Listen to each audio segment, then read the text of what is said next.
এবং Burj Khalifa দেখা যাচ্ছে। তারপরে অল্প অল্প বৃষ্টি পড়তেছে, তারপরেও আমরা সাডেনলি চলে আসি বুর্জ খলিফাতে। তো কিছুক্ষণ ওয়েট করছি, কারণ প্রচুর বৃষ্টি পড়ছিল বাইরে।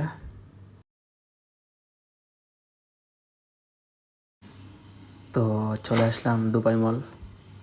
দুবাই মলের ভিতরে অনেক সুন্দর। তো কিছুক্ষণ দুবাই মল ঘোরাঘুরি করার পর চলে যাই বুর্জ খলিফা ভিউ পয়েন্টে। তো চলে আসলাম বুর্জ খলিফা ভিউ পয়েন্টে। সেখান থেকে বুর্জ খলিফার খুব সুন্দর একটি ভিউ পাওয়া যায়।